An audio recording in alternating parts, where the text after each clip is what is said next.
And if by any chance the servers were opened today and it comes to our realization that President Ruto won as he truly did, will the Right Honorable Raila Amolo Odinga believe them, or he will change tune saying that they may have been doctored?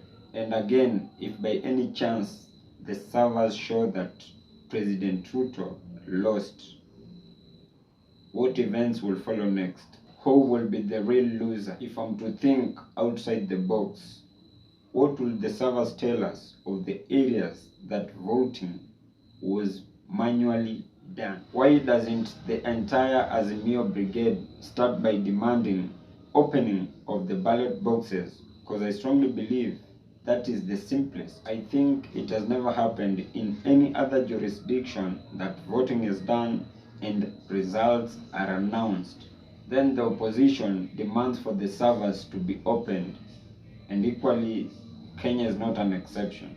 And before I forget, where did the whole concept of results at the polling station are final deviate to? My point is, Raila's worst mistake was the handshake with President Uhuru, because immediately after the handshake, the Right Honorable Raila Amolo Odinga ended up carrying the burden of incumbency of all Uhuru's government failure, from the high cost of living to the useless BBI, because it is at that point he and President Ruto unwittingly exchanged positions.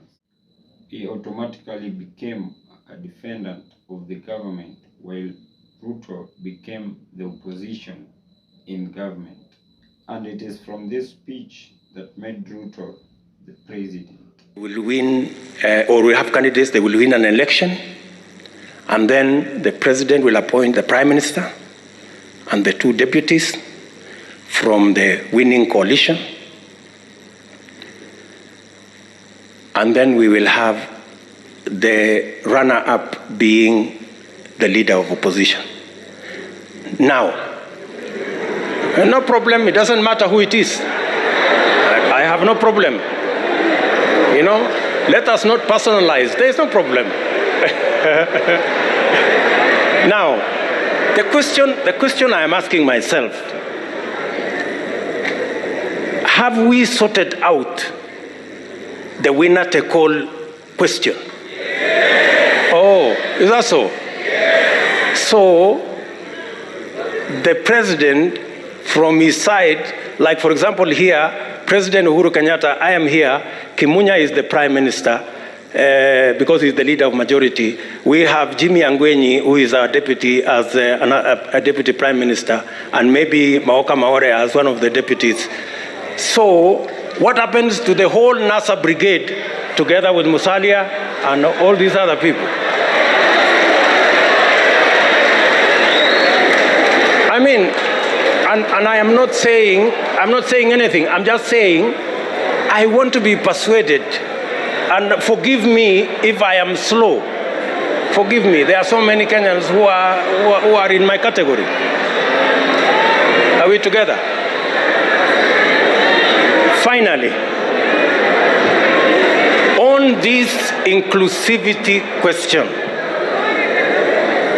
it is my humble submission that as we discuss inclusivity around us, the leaders, we must have a candid, open discussion on inclusivity about the millions of Kenyans locked out by poverty and unemployment. We must discuss how they are going to be part of the Kenyan society. That discussion we must have. And it is from the same speech that made Wetangula and Mudavadi realize the presidency had already gone. Funny enough, the ODM charlatans are now talking of exactly the same things they heckled Ruto for at Bomas during the launching of the BBI. They should now be reminded that Kenyans are not fools.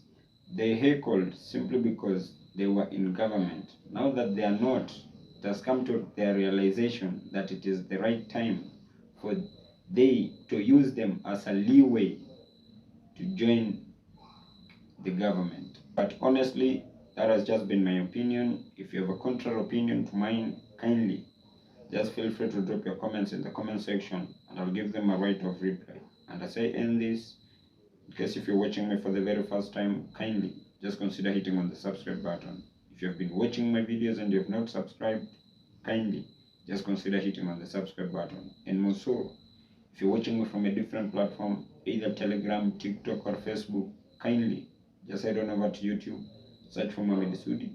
I'll be the first right person to pop up. If matters socio-economic and political matters are your great areas of concerns, kindly just consider hitting on the subscribe button so that each and every time that I upload a new video, it will automatically reflect on your notification panel.